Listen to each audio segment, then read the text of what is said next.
ओम नमः शिवाय। नमस्कार साथियों, स्वागत है आपका हमारे चैनल मोटिवेशनल स्पार्क पर। हिंदू पौराणिक ग्रंथों में शिव पुराण एक सुप्रसिद्ध पुराण है, जिसमें भगवान शिव के विभिन्न कल्याणकारी स्वरूपों, भगवान शिव की महिमा, शिव पार्वती विवाह, कार्तिकेय जन्म और शिव उपासना का विस्तृत वर्णन किया गया है।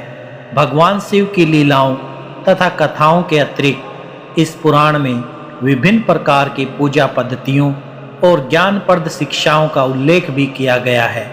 वैसे तो ये माना जाता है कि मूल शिव महापुराण में श्लोकों की संख्या 1,00,000 थी, लेकिन महर्षि वेद व्यास जी ने इसको 24,000 श्लोकों में संक्षिप्त कर दिया।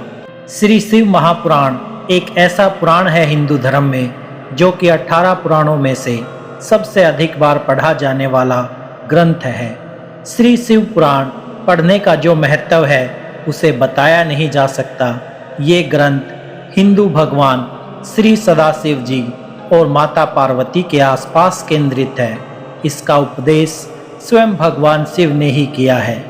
हम कलयुगी जीवों पर कृपा करके और हमें सही मार्ग दिखाने के लिए, जिससे कि हम भगवान शिव के चरण कमलों में स्थान प्राप्त कर सकें। इस पुराण में 24,000 श्लोक हैं तथा इसके 7 भाग संहिता हैं। विंदेश्वर संहिता, रुद्र संहिता, शत्रुद्र संहिता, कोटि रुद्र संहिता, उमा संहिता, कैलाश संहिता, वायव्य संहिता। तो आइए आरंभ करते हैं पवित्र शिव महापुराण को। सब जन बोलिए हर हर महादेव। शिव पुराण महात्म, पहला अध्याय। सूत जी द्वारा शिव पुराण की महिमा का वर्णन। श्री शौनक जी ने पूछा, महाज्ञानी सूत जी, आप संपूर्ण सिद्धांतों के ज्ञाता हैं, कृपया मुझसे पुराणों के सार का वर्णन करें। ज्ञान और वैराग्य सहित भक्ति से प्राप्त विवेक की बुद्धि कैसे होती है तथा साधु पुरुष कैसे अपने काम, क्रोध आदि विकारों का निवारण करते हैं। इस कलयुग में सभी जीव आसुरी प्रवृत्ति के हो गए हैं, अतः कृपा करके मुझे ऐसा साधन बताइए जो कल्याणकारी एवं मंगलकारी हो तथा पवित्रता लिए हो। प्रभु, वो ऐसा साधन हो जिससे मनुष्य की शुद्धि हो जाए और उस निर्मल हृदय वाले पुरुष को सदैव के लिए शिव की प्राप्ति हो जाए। श्री सूत जी ने उत्तर दिया, शौनक जी, आप धन्य हैं, क्योंकि आपके मन में पुराण कथा को सुनने के लिए अपार प्रेम और लालसा है। इसलिए मैं तुम्हें परम उत्तम शास्त्र की कथा सुनाता हूँ।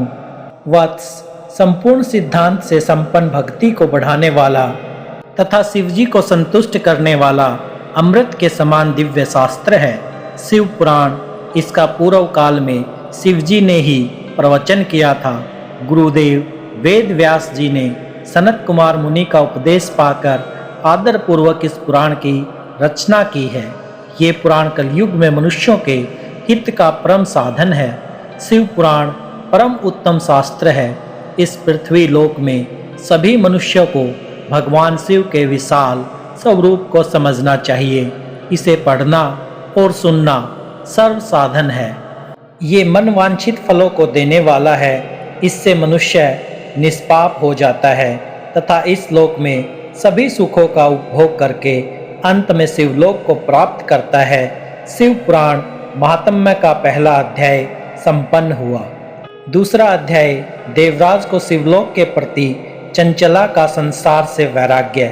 श्री शौनक जी ने कहा, आप धन्य हैं सूत जी, आप परमार्थ तत्व के ज्ञाता हैं। आपने हम पर कृपा करके हमें ये अद्भुत और दिव्य कथा सुनाई है। भूतल पर इस कथा के समान कल्याण का और कोई साधन नहीं है।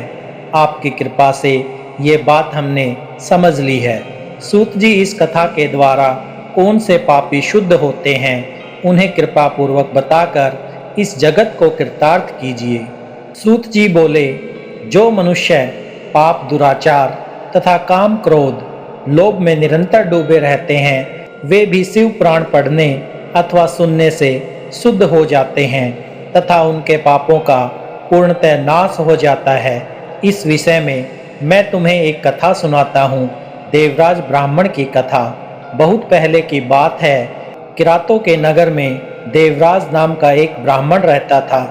वो ज्ञान में दुर्लभ, गरीब रस बेचने वाला तथा वैदिक धर्म से विमुख था। वो स्नान संध्या नहीं करता था तथा उसमें वैश्यवृत्ति बढ़ती ही जा रही थी। वो भक्तों को ठग रहा था। उसने अनेक मनुष्यों को मारकर उनसे सारा धन हड़प लिया था। उसने अनेक मनुष्यों को मारकर उन सब का धन हड़प लिया था। उस पापी ने थोड़ा सा भी धन धर्म के काम में नहीं लगाया था। वो वैश्याकामी और आचार भ्रष्ट था। एक दिन वो घूमता हुआ देवयोग से प्रतिष्ठानपुर जा पहुंचा। वहां उसने एक शिवालय देखा जहां बहुत से साधु महात्मा इकट्ठे हुए थे। देवराज वहीं ठहर गया। वहां रात में उसे जवर आ गया और उसे बहुत पीड़ा होने लगी। वहीं पर एक ब्राह्मण देवता शिव पुराण की कथा सुना रहे थे। जवर में पड़ा देवराज भी ब्राह्मण के मुख से शिव कथा का निरंतर सुनता रहता था। एक मास बाद देवराज जवर से पीड़ित अवस्था में चल बसा। यमराज के दूत उसे बांधकर यमपुरी ले गए। तभी वहां शिवलोक से भगवान शिव के पार्षदगण आ गए। वे कपूर के समान उज्जवल थे। उनके हाथ में त्रिशूल, संपूर्ण शरीर पर भस्म और गले में रुद्राक्ष की माला उनके शरीर की शोभा बढ़ा रही थी। उन्होंने यमराज के दूतों को मार पीट कर देवराज को यमदूतों के चंगुल से छुड़ा लिया और वे उसे अपने अद्भुत विमान में बैठाकर जब कैलाश पर्वत पर ले जाने लगे तो यमपुरी में कोलाहल मच गया, जिसे सुनकर यमराज अपने भवन से बाहर आए। साक्षात रुद्र के समान प्रतीत होने वाले इन दूतों का धर्मराज ने विधि पूर्वक पूजन कर ज्ञान दृष्टि से सारा मामला जान लिया। उन्होंने भय के कारण भगवान शिव के दूतों से कोई बात नहीं पूछी। तत्पश्चात शिवदूत देवराज को लेकर कैलाश चले गए और वहां पहुंचकर उन्होंने ब्राह्मण को करुणा अवतार भगवान शिव के हाथों में सौंप दिया। सौनक जी ने कहा, महाभाग सूत जी, आप सर्वज्ञ हैं। आपके कृपा प्रसाद से मैं कृतार्थ हुआ। इस इतिहास को सुनकर मेरा मन आनंदित हो गया है। अतः भगवान शिव में प्रेम बढ़ाने वाली दूसरी कथा भी कहिए। शिव पुराण महात्म्य का दूसरा अध्याय संपन्न हुआ। तीसरा अध्याय बिंदुक ब्राह्मण की कथा। श्री सूत जी बोले, सौनक सुनो, मैं तुम्हारे सामने एक अन्य गोपनीय कथा का वर्णन करूंगा, क्योंकि तुम शिव भक्तों में अग्रण्य व वेदवता में श्रेष्ठ हो। समुद्र के निकटवर्ती प्रदेश में वास्कल्य नामक एक गांव था, जहां वैदिक धर्म से विमुख महापाप मनुष्य रहते थे। वे सभी दुष्ट हैं एवं उनका मन दूषित विषय भोगों में ही लगा रहता है। वे देवताओं एवं भाग्य पर विश्वास नहीं करते। वे सभी कुटिलवर्ती के लोग हैं। किसानी करते हैं और विभिन्न प्रकार से अस्त्र शस्त्र रखते हैं। वे वैभाचारी हैं। वे इस बात से पूर्णतः अनजान हैं कि ज्ञान, वैराग्य तथा धर्म ही मनुष्य के लिए परम पुरुषार्थ है। वे सभी पशु बुद्धि हैं। अन्य समुदाय के लोग भी उन्हीं की तरह बुरे विचार रखने वाले धर्म से विमुख हैं। वे नित्य कुकर्म में लगे रहते हैं एवं सदा विषय भोगों में डूबे रहते हैं। वहाँ की स्त्रियां भी बुरे स्वभाव की स्वेच्छाचारिणी, पाप में डूबी, कुटिल सोच वाली और व्यभाचारिणी हैं। वे सभी सद्व्यवहार तथा सदाचार से सर्वथा शून्य है। वहाँ सिर्फ दुष्टों का निवास है। वास्कल्य नामक गांव में बिंदुक नामक एक ब्राह्मण रहता था। वो अधर्मी, दुरात्मा एवं महापापी था। उसकी स्त्री बहुत सुंदर थी। उसका नाम चंचुला था।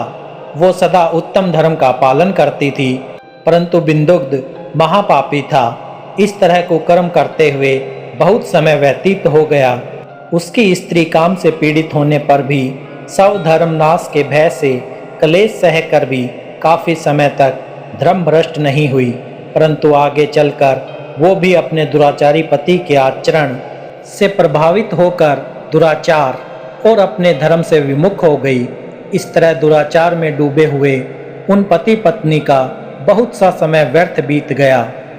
दूषित बुद्धि वाला वो दुष्ट ब्राह्मण बिंदुग्ध समय अनुसार मृत्यु को प्राप्त हो नरक में चला गया। बहुत दिनों तक नरक के दुखों को भोगकर वो मूढ़ बुद्धि पापी विंध्य पर्वत पर भयंकर पिशाच हुआ। इधर उस दुराचारी बिंदुग्ध के मर जाने पर वो चंचुला नामक स्त्री बहुत समय तक पुत्रों के साथ अपने घर में रहती रही। पति की मृत्यु के बाद वो भी अपने धर्म से गिरकर पर पुरुषों का संग करने लगी थी। सतियां विपत्ति में भी अपने धर्म का पालन करना नहीं छोड़ती। यही तो तप है। तप कठिन तो होता है, लेकिन इसका फल मीठा होता है। विषय इस सत्य को नहीं जानता, इसलिए वो विषयों के विष फल का स्वाद लेते हुए भोग करता है। एक दिन देवयोग से किसी पुण्य पर्व के आने पर वो अपने भाई बंधुओं के साथ गोकर्ण क्षेत्र में गई। उसने तीर्थ के जल में स्नान किया एवं बंधुजनों के साथ यत्र तत्र घूमने लगी।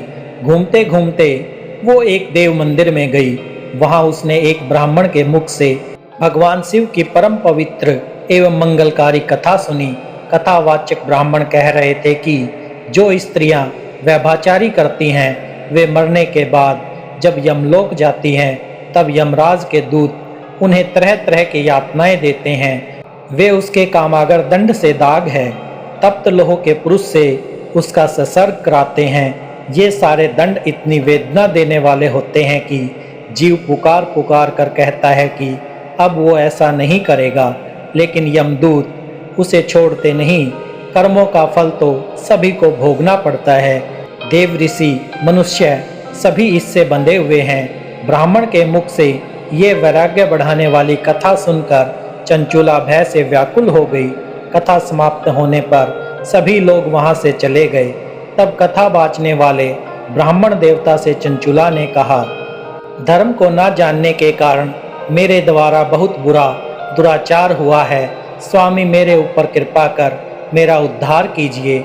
आपके प्रवचन को सुनकर मुझे इस संसार से वैराग्य हो गया है। मुझ मूढ़ चित्त वाली पापिनी को धिक्कार है। मैं निंदा के योग्य हूँ। मैं बुरे विषयों में फंसकर अपने धर्म से विमुख हो गई थी। कौन मुझ जैसी कुकर्मा में मन लगाना पापिनी का साथ देगा। जब यमदूत मेरे गले में फंदा डालकर मुझे बांध कर ले जाएंगे और नरक में मेरे शरीर के टुकड़े करेंगे, तब मैं कैसे उन महान यातनाओं को सहन कर पाऊंगी। मैं सब प्रकार से नष्ट हो गई हूँ, क्योंकि अभी तक मैं हर तरह से पाप में डूब रही हूँ। हे ब्राह्मण, आप मेरे गुरु हैं, आप ही मेरे माता पिता हैं। मैं आपकी शरण में आई हूँ। मुझ अबला का अब आप ही उद्धार कीजिए। सूत जी कहते हैं, सौनक इस प्रकार विलाप करती हुई चंचुला ब्राह्मण देवता के चरणों में गिर पड़ी। तब ब्राह्मण ने उसे कृपा पूर्वक उठाया और इस प्रकार कहा। शिव पुराण महात्म का 3रा अध्याय संपन्न हुआ। 4था अध्याय चंचुला की शिव कथा सुनने में रुचि और शिवलोक गमन। ब्राह्मण बोले, नारी तुम सौभाग्यशाली हो, जो भगवान शंकर की कृपा से तुमने वैराग्य पूर्ण शिव पुराण की कथा सुनकर समय से अपनी गलती का एहसास कर लिया है। तुम डरो मत और भगवान शिव की शरण में जाओ। उनकी परम कृपा से तुम्हारे सभी पाप नष्ट हो जाएंगे।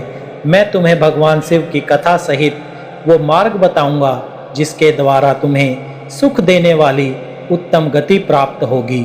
शिव कथा सुनने से तुम्हारी बुद्धि शुद्ध हो गई है और तुम्हें पश्चाताप हुआ है तथा मन में वैराग्य उत्पन्न हुआ है। पश्चाताप ही पाप करने वाले पापियों के लिए सबसे बड़ा प्रायश्चित है। पश्चाताप ही पापों का शोधक है। इससे ही पापों की शुद्धि होती है। सत्पुरुषों के अनुसार पापों की शुद्धि के लिए प्रायश्चित पश्चाताप से ही संपन्न होता है। जो मनुष्य अपने कुकर्म के लिए पश्चाताप नहीं करता वो उत्तम गति प्राप्त नहीं करता, परंतु जिसे अपने कुकर्म पर हार्दिक पश्चाताप होता है वो अवश्य उत्तम गति का भागीदार होता है। इसमें कोई शक नहीं है। शिव पुराण की कथा सुनने से चित्त की शुद्धि एवं मन निर्मल हो जाता है। शुद्ध चित्त में ही भगवान शिव व पार्वती का वास होता है। वो शुद्ध आत्मा पुरुष सदाशिव के पद को प्राप्त होता है। इस कथा का श्रवण सभी मनुष्यों के लिए कल्याणकारी है, अतः इसकी आराधना व सेवा करनी चाहिए। ये कथा भव बंधन रूपी रोग का नाश करने वाली है। भगवान शिव की कथा सुनकर हृदय में उसका मनन करना चाहिए। इससे चित्त की शुद्धि होती है। चित्त शुद्धि होने से ज्ञान और वैराग्य के साथ महेश्वर की भक्ति निश्चय ही प्रकट होती है तथा उसके अनुग्रह से दिव्य मुक्ति प्राप्त होती है। जो मनुष्य माया के प्रति है वो इस संसार बंधन से मुक्त नहीं हो पाता। ब्राह्मण पत्नी, तुम अन्य विषयों से अपने मन को हटाकर भगवान शंकर की इस परम पावन कथा को सुनो। इससे तुम्हारे चित्त की शुद्धि होगी और तुम्हें मोक्ष की प्राप्ति होगी। जो मनुष्य निर्मल हृदय से भगवान शिव के चरणों का चिंतन करता है उसकी एक ही जन्म में मुक्ति हो जाती है। सूत जी कहते हैं, सौनक ये कहकर वे ब्राह्मण चुप हो गए। उनका हृदय करुणा से भर गया। वे ध्यान में मगन हो गए। ब्राह्मण का उक्त उपदेश सुनकर चंचुला के नेत्रों में आनंद के आंसू छलक आए। वो खुशी से भरे हृदय से ब्राह्मण देवता के चरणों में गिर गई और हाथ जोड़कर बोली, मैं कृतार्थ हो गई। हे ब्राह्मण, शिव भक्तों में श्रेष्ठ स्वामी आप धन्य हैं। आप परमार्थदर्शी हैं और सदा परोपकार में लगे रहते हो। मैं नरक के समुद्र में गिर रही हूँ, कृपा कर मेरा उद्धार कीजिए। जिस पौराणिक व अमृत के समान सुंदर शिव पुराण कथा की बात आपने की है उसे सुनकर ही मेरे मन में वैराग्य उत्पन्न हुआ है। उस अमृत शिव पुराण कथा को सुनने के लिए मेरे मन में बड़ी श्रद्धा हो रही है। कृपया आप मुझे उससे सुनाइए। सूत जी कहते हैं, शिव पुराण की कथा सुनने की इच्छा मन में लिए हुए चंचुला उन ब्राह्मण देवता की सेवा में वहीं रहने लगी। उस गोकर्ण नामक क्षेत्र में उन ब्राह्मण देवता के मुख से चंचुला शिव पुराण की भक्ति, ज्ञान और वैराग्य बढ़ाने वाली और मुक्ति देने वाली परम उत्तम कथा सुनकर कृतार्थ हुई। उसका चित्त शुद्ध हो गया। वो अपने हृदय में शिव के सगुण रूप का चिंतन करने लगी। वो सदैव शिव के सच्चिदानंद में स्वरूप का स्मरण करती थी। तत्पश्चात अपना समय पूर्ण होने पर चंचुला ने बिना किसी कष्ट के अपना शरीर त्याग दिया। उसे लेने के लिए एक दिव्य विमान पहुंचा। ये विमान शोभा साधनों से सजा था एवं शिव गणों से सुशोभित था। चंचुला विमान से शिवपुरी पहुंची। उसके सारे पाप धुल गए। वो दिव्यांगना हो गई। वो गौरंगी देवी मस्तक पर अर्धचंद्र का मुकुट वह अन्य दिव्य आभूषण पहने शिवपुरी पहुंची। वहां उसने सनातन देवता त्रिनेत्रधारी महादेव शिव को देखा। सभी देवता उसकी सेवा में भक्ति भाव से उपस्थित थे। उनकी अंग कांति करोड़ों सूर्य के समान प्रकाशित हो रही थी। 5 मुख और हर मुख में 3-3 नेत्र थे। मस्तक पर अर्धचंद्राकार मुकुट सौभाग्यमान हो रहा था। कंठ में नील चिन्ह था। उसके साथ में देवी गौरी विराजमान थी जो विद्युत पुंज के समान प्रकाशित हो रही थी। महादेव जी की कांति कपूर के समान गौर थी। उनके शरीर पर श्वेत वस्त्र थे तथा शरीर श्वेत भस्म से युक्त था। इस प्रकार भगवान शिव के परम उज्जवल रूप के दर्शन कर चंचुला बहुत प्रसन्न हुई। उसने भगवान को बारंबार प्रणाम किया और हाथ जोड़कर प्रेम, आनंद और संतोष से युक्त हो विनती भाव में खड़ी हो गई। उसके नेत्रों से आनंद आंसू की धारा बहने लगी। भगवान शंकर व भगवती गौरी उमा ने करुणा के साथ सौभाग्य दृष्टि से देखकर चंचुला को अपने पास बुलाया। गौरी उमा ने उसे प्रेम पूर्वक अपनी सखी बना लिया। चंचुला सुख पूर्वक भगवान शिव के धाम में उमा देवी की सखी के रूप में निवास करने लगी। शिव पुराण महात्म का 4था अध्याय संपन्न हुआ। 5वां अध्याय बिंदुक का पिशाच योनि से उद्धार। सूत जी बोले, सौनक एक दिन चंचुला आनंद में मगन उमा देवी के पास गई और दोनों हाथ जोड़कर उनकी स्तुति करने लगी। चंचुला बोली, हे गिरिराज नंदनी स्कंद माता उमा, आप सभी मनुष्यों एवं देवताओं द्वारा पूज्य तथा समस्त सुखों को देने वाली है। आप शंभु प्रिया हैं। आप ही सगुणा और निर्गुणा है। हे सच्चिदानंद स्वरूपिणी, आप ही प्रकृति की पोषक हैं। हे माता, आप ही संसार की सृष्टि पालन और संहार करने वाली हैं। आप ही ब्रह्मा, विष्णु और महेश को उत्तम प्रतिष्ठा देने वाली परम शक्ति हैं। सूत जी कहते हैं, सोनक सदगति प्राप्त चंचुला इस प्रकार देवी की स्तुति शांत हो गई। उसकी आंखों में प्रेम के आंसू उमड़ आए। तब शंकर प्रिया भगत वत्सल्य उमा देवी ने बड़े प्रेम से चंचुला को चुप कराते हुए कहा, सखी चंचुला, मैं तुम्हारी स्तुति से प्रसन्न हूँ, बोलो क्या वर मांगती हो। चंचुला बोली, हे गिरिराज कुमारी, मेरे पति बिंदुग्ध इस समय कहाँ हैं? उनकी कैसी हुई है, मुझे बताइए और कुछ उपाय कीजिए ताकि हम फिर से मिल सकें। महादेवी, मेरे पति एक शूद्र जाति वैश्या के प्रति आसक्त थे और पाप में ही डूबे रहते थे। गिरजा बोली, बेटी तुम्हारा पति बिंदुग्ध बड़ा पापी था, उसका अंत बड़ा भयानक हुआ। वैश्या का उपभोग करने के कारण वो मूर्ख नरक में अनेक वर्षों तक अनेक प्रकार के दुख भोग कर अब शेष पाप को भोगने के लिए विंध्य पर्वत पर पिशाच की योनि में रह रहा है। वो दुष्ट वहीं वायु पी कर रहता है और सब प्रकार के कष्ट सहता है। सूत जी कहते हैं, सोनक गौरी देवी की ये बात सुनकर चंचुला अत्यंत दुखी हो गई।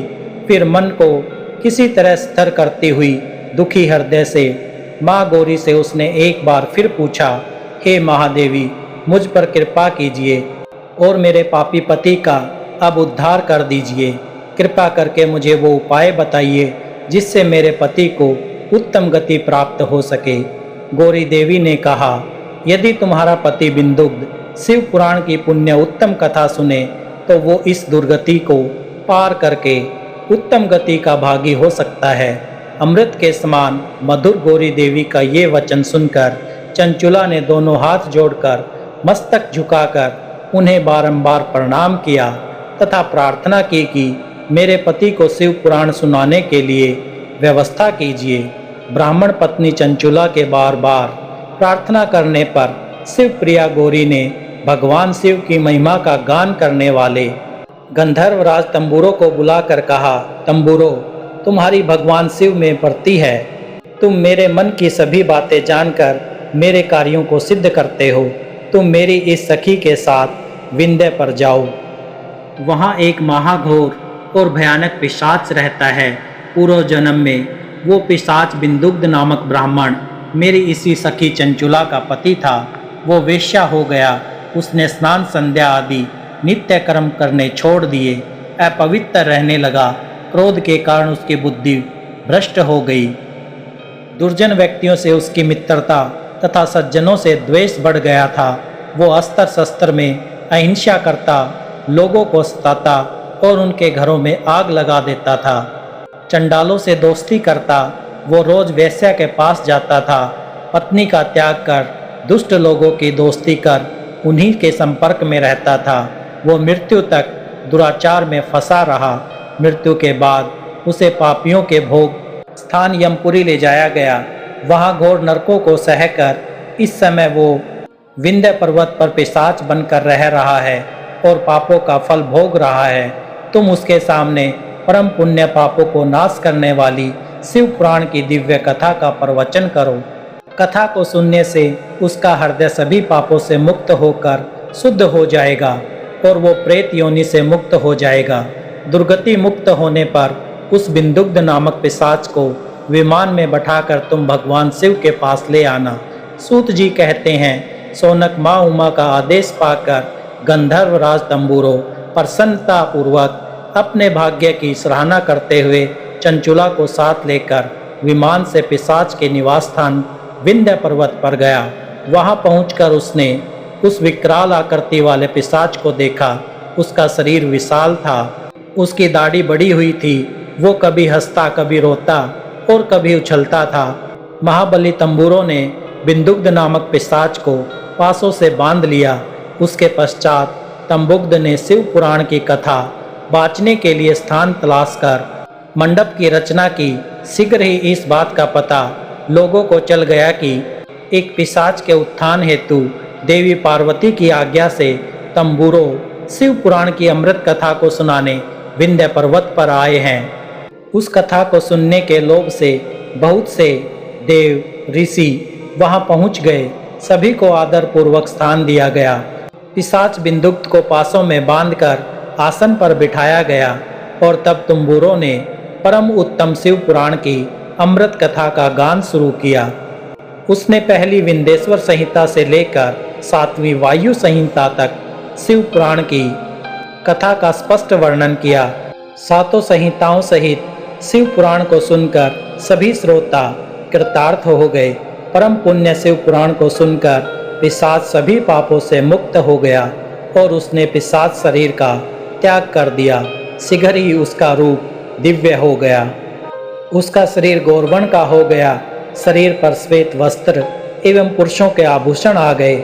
इस प्रकार दिव्य देहधारी होकर बिंदुग्ध अपनी पत्नी चंचुला के साथ स्वयं भी भगवान शिव का गुणगान करने लगा। उसे इस दिव्य रूप में देखकर सभी को बहुत आश्चर्य हुआ। उसका मन परम आनंद से परिपूर्ण हो गया। सभी भगवान महेश्वर के अद्भुत चरित्र को सुनकर कृतार्थ हो गए। उनका यशोगान करते हुए अपने अपने धाम को चले गए। बिंदुग्ध अपनी पत्नी चंचुला के साथ विमान में बैठकर शिवपुरी की ओर चल दिया।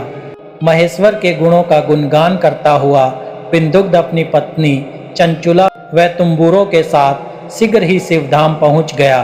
भगवान शिव व देवी पार्वती ने उसे अपना पार्षद बना लिया। दोनों पति पत्नी सुखपूर्वक भगवान महेश्वर एवं देवी गौरी के श्री चरणों में अविचल निवास पाकर धन्य हो गए। शिव महापुराण महात्म्य का 5वां अध्याय संपन्न हुआ। छठा अध्याय शिव पुराण के श्रवण की विधि। सौनक जी कहते हैं, महाप्रज्ञ सूत जी, आप धन्य एवं शिव भक्तों में श्रेष्ठ हैं। हम पर कृपा कर हमें कल्याणम शिव महापुराण के श्रवण की विधि बताइए, जिससे सभी श्रोताओं को संपूर्ण उत्तम फल की प्राप्ति हो। सूत जी ने कहा, मैंने सौनक तुम्हें संपूर्ण फल की प्राप्ति के लिए मैं शिव पुराण की विधि सविस्तार बताता हूँ। सर्वप्रथम किसी ज्योतिषी को बुलाकर दान से संतुष्ट कर उसे कथा का शुभ मुहूर्त निकलवाना चाहिए और उसकी सूचना का संदेश सभी लोगों तक पहुंचाना चाहिए कि हमारे यहाँ शिव पुराण की कथा होने वाली है। अपने कल्याण की इच्छा रखने वालों को इसे सुनने अवश्य आना चाहिए। देश विदेश में जो भी भगवान शिव के भक्त हों तथा शिव कथा के कीर्तन एवं और श्रवण के उत्सुक हो, उन सभी को आदर पूर्वक बुलाना चाहिए और उनका आदर सत्कार करना चाहिए। शिव पुराण सुनने के लिए मंदिर, तीर्थ, वन, प्राण अथवा घर में ही उत्तम स्थान का निर्माण करना चाहिए। केले के खंभों से सुशोभित कथा मंडप तैयार कराएं। उसे सब्र फल पुष्प सुंदर चंदों से अलंकृत करना चाहिए। चारों कोनों पर ध्वज लगाकर उसे विभिन्न सामग्री से सुशोभित करें। भगवान शंकर के लिए भक्ति पूर्वक दिव्य आसन का निर्माण करना चाहिए तथा कथावाचक के लिए भी दिव्य आसन का निर्माण करना चाहिए। नियम पूर्वक कथा सुनने वालों के लिए भी सुयोग्य आसन की व्यवस्था करें तथा अन्य लोगों के बैठने की भी व्यवस्था करें। कथा वाचने वाले विद्वान के प्रति कभी बुरी भावना न रखें। संसार में जन्म तथा गुणों के कारण बहुत से गुरु होते हैं, परंतु उन सब में पुराणों का ज्ञाता ही परम गुरु माना जाता है। पुराण वेता पवित्र, शांत, साधु, ईर्ष्या पर विजय प्राप्त करने वाला और दयालु होने चाहिए। ऐसे गुणी मनुष्य को इस पुण्य कथा को बाँचना चाहिए। सूर्य उदय के 3:30 पहर तक इसे बाँचने का उत्तम समय है। मध्याह्न काल में 2 घड़ी तक कथा बंद रखनी चाहिए ताकि लोग मलमूत्र का त्याग कर सकें। जिस दिन से कथा शुरू हो रही है उससे 1 दिन पहले व्रत ग्रहण करें। कथा के दिनों में प्रातःकाल का नित्य कर्म संक्षेप में कर लेना चाहिए।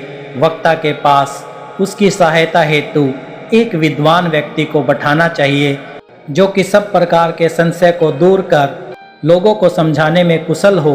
कथा में आने वाले विघ्नों को दूर करने के लिए सर्वप्रथम गणेश जी का पूजन करना चाहिए। भगवान शिव व शिव पुराण की भक्ति भाव से पूजा करें।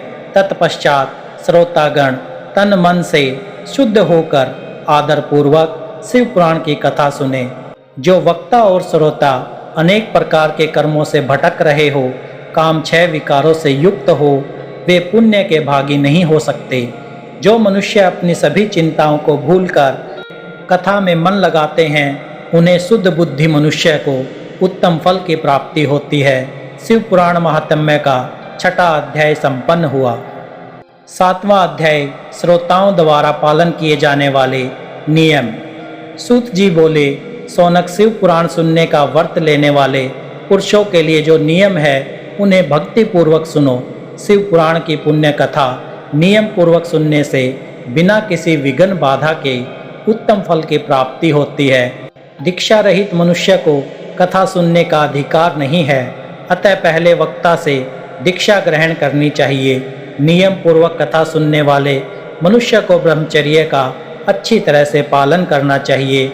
उसे भूमि पर सोना चाहिए, पत्तल में खाना चाहिए तथा कथा समाप्त होने पर ही अन्न ग्रहण करना चाहिए। समर्थ मनुष्य को शुद्ध भाव से शिव पुराण की कथा की समाप्ति तक उपवास रखना चाहिए और एक ही बार भोजन करना चाहिए। गृष्ट अन्न, दाल, जल, अन्न, सेम, मसूर तथा बासी अन्न नहीं खाना चाहिए। जिसने कथा का व्रत ले रखा हो उसे प्याज, लहसुन, हींग आदि का सेवन नहीं करना चाहिए। ऐसा मनुष्य प्रतिदिन सत्य, सोच, दया, मौन, सरलता, विनय तथा हार्दिक उदारता आदि सद्गुणों को अपनाए तथा साधु संतों की निंदा का त्याग कर नियम पूर्वक कथा सुने। सकाम मनुष्य इस कथा के प्रभाव से अपनी अभिष्ट कामना प्राप्त करता है और निष्काम मोक्ष प्राप्त करता है। सभी स्त्री पुरुषों को विधि विधान से शिव पुराण की उत्तम कथा को सुनना चाहिए। महर्षि शिव पुराण की समाप्ति पर श्रोताओं को भक्ति पूर्वक भगवान शिव की पूजा की तरह पुराण पुस्तक की पूजा भी करनी चाहिए तथा इसके पश्चात विधि पूर्वक वक्ता का भी पूजन करना चाहिए। पुस्तक को रखने के लिए नया और सुंदर बस्ता बनाए। पुस्तक व वक्ता की पूजा के उपरांत वक्ता की सहायता हेतु बुलाए गए पंडित का भी सत्कार करना चाहिए। कथा में पधारे अन्य ब्राह्मणों को भी अन्न, धन का दान देते हुए और नृत्य से उत्सव को महान बनाए। विरक्त मनुष्य को कथा समाप्ति पर गीता का पाठ करना चाहिए तथा ग्रस्त को श्रवण कर्म की शांति हेतु होम करना चाहिए। होम रुद्र संहिता के श्लोकों द्वारा अथवा गायत्री के मंत्रों के द्वारा करें। यदि हवन करने में असमर्थ हो तो भक्ति पूर्वक शिव सहस्त्र नाम का पाठ करें। कथा श्रवण संबंधी व्रत की पूर्णता के लिए शहद से बनी खीर का भोजन 11 ब्राह्मणों को कराकर उन्हें दक्षिणा दे। समृद्ध मनुष्य 3 तोले सोने का एक सुंदर सिंहासन बनाए और उसके ऊपर लिखी अथवा लिखाई हुई शिव पुराण की लिखी पोथी विधि पूर्वक स्थापित करें तथा पूजा करके दक्षिणा चढ़ाएं। फिर आचार्य का वस्त्र, आभूषण एवं गंध से पूजन करके दक्षिणा सहित वो पुस्तक उन्हें भेंट कर दें। सौनक, इस पुराण के दान के प्रभाव से भगवान शिव का अनुग्रह पाकर मनुष्य भव बंधनों से मुक्त हो जाता है। शिव पुराण को विधि पूर्वक संपन्न करने पर ये संपूर्ण फल देता है तथा भोग और मोक्ष प्रदान करता है। मुनि, शिव पुराण का सारा महात्म्य जो संपूर्ण फल देने वाला है मैंने तुम्हें सुना दिया। अब आप और क्या सुनना चाहते हो? श्रीमान, शिव पुराण सभी पुराणों के माथे का तिलक है। जो मनुष्य सदा भगवान शिव का ध्यान करते हैं, जिसकी वाणी शिव के गुणों की स्तुति करती है और जिसके दोनों कान उनकी कथा सुनते हैं, उनका जीवन सफल हो जाता है। वे संसार सागर से पार हो जाते हैं। ऐसे लोग लोक और परलोक में सदा सुखी रहते हैं। भगवान शिव के सच्चिदानंदमय स्वरूप का स्पर्श पाकर ही समस्त प्रकार के कष्टों का निवारण हो जाता है। उनकी महिमा जगत के बाहर और भीतर दोनों जगह विद्यमान है। उनका अनंत आनंद रूप परम शिव की मैं शरण लेता हूँ। शिव पुराण महात्म्य का 7वां अध्याय संपन्न हुआ।